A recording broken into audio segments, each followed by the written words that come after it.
এজন্য আপনার গরু জবাই করার দরকার নেই, আস্ত গরু দেওয়ার দরকার নেই, আপনার গরুর ভাগ নেওয়ার দরকার নেই। আপনি ছোট একটা ছাগল দিয়ে হলেও আপনি কুরবানি দেন, ইনশাল্লাহ দেখবেন জীবনে অনেক বরকত হবে, আল্লাহ পাক অনেক খুশি হবেন, আপনার অনেক মুশকিলাত, অনেক বালা মুসিবত দূর হয়ে যাবে এই কুরবানি ঈদের দিন একটা পশুর রক্ত প্রবাহিত করার মাধ্যমে। মোহতারাম হাজিরিন, 2 নম্বর আসেন যে কুরবানি তো ইতিপূর্বে সমস্ত নবীদের ধর্মে ছিল, বিশেষভাবে ইব্রাহিম আলাইহিস সালামের সুন্নাত। এবং ইব্রাহিম আলাইহিস সালামের এই কুরবানিটা কীভাবে সূচনা হয়েছিল দেখেন। হযরত ইব্রাহিম আলাইহিস সালাম এমন একজন নবী ছিলেন যার পুরা জীবনটা ছিল একটা সংগ্রামী জীবন, এবং তাওহীদের পক্ষে এবং শিরকের পক্ষে এমন সংগ্রামী জীবন পৃথিবীর ইতিহাসে অন্য দ্বিতীয় ব্যক্তি খুঁজে পাওয়া দুষ্কর। তাই ইব্রাহিম আলাইহিস সালাম তার বাড়ি ছিল ইরাকের উর শহরে, বাবেল শহরে। ওইখান থেকে তিনি হিজরত করেন বর্তমান ফিলিস্তিন বা ইসরায়েলের কেনান এলাকায়। তো ওইখান থেকে আল্লাহ পাক রব্বুল আলামিন তার যেখানে তার জন্মস্থান, এখান থেকে তো আল্লাহ পাক অনেকভাবে তাকে পরীক্ষা করেছেন। বিশেষভাবে তিনি যখন কেনানে ছিলেন তখন তার উপর আরও বেশ কিছু পরীক্ষা আসে।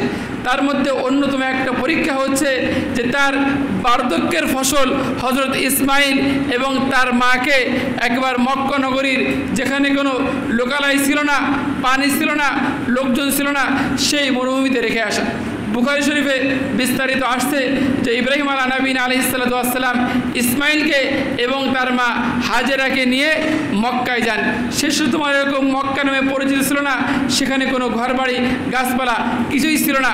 বর্তমান যেটা বাইতুল্লাহ, তার পাশে সাফা মারওয়া পাহাড়ের ওখানে রেখে আসেন। তখন হাজেরা একটু এগিয়ে আসেন, ইব্রাহিম আলাইহিস সালাম ওখানে রেখে তিনি চলে আসছিলেন। তখন হাজেরা ওনার পিছনে পিছনে আসেন। বুখারীর শব্দ ফাতাবিআতহু, হাজেরা তার অনুসরণ করে এবং বলে থাকে যে আপনি কেন আমাদেরকে এখানে রেখে যাচ্ছেন যেখানে না আছে লা আনিসুন ওয়ালা শাইউন, যেখানে কোনো মানুষ নাই, যেখানে অন্য কোনো কিছু নাই, আপনি কেন আমাকে রেখে যাচ্ছেন? আর সেখানে ইব্রাহিম আলাইহিস সালাম হাজেরাকে শুধু এক মশক পানি আর কয়েকটা রুটির টুকরা দিয়ে রেখে আসতেছিলেন। ইব্রাহিম আলাইহিস সালাম না তাকিয়ে চলতেছেন। হাদিসে আসছে লা ইয়ালতাফিতু ইলাইহা, ইব্রাহিম আলাইহিস সালাম তার স্ত্রী থেকে তাকাচ্ছিলেন না, চলতেছিলেন। হাজেরা এক পর্যায়ে বললেন আল্লাহু আমারাক, আল্লাহ পাক কি আপনাকে আমাদেরকে এভাবে রেখে যেতে আদেশ করেছেন? ইব্রাহিম বলল হ্যাঁ, নাম আল্লাহ আদেশ করেছেন। তখন হাজেরা বললেন ইজান লা ইউদাইয়ুনা, তাহলে আল্লাহ পাক রব্বুল আলামিন আমাদের কোনো সমস্যা হবে না।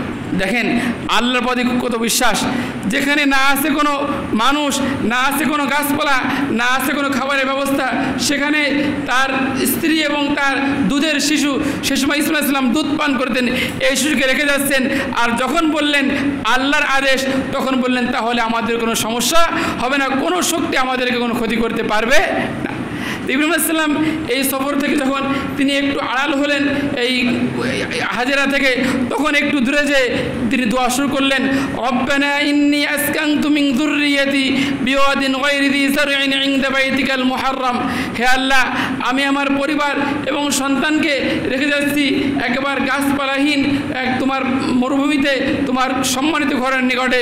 হে আল্লাহ রব্বানা লিইকিমুস সালাত ফাজআল আফইদাতাম মিনান নাস, আমার পরিবারের জন্য তারা নামাজ কায়েম করে এবং আপনি মানুষের হৃদয়কে এই বাইতুল্লাহর দিকে, এই মক্কার দিকে ঝুঁকাই দেন।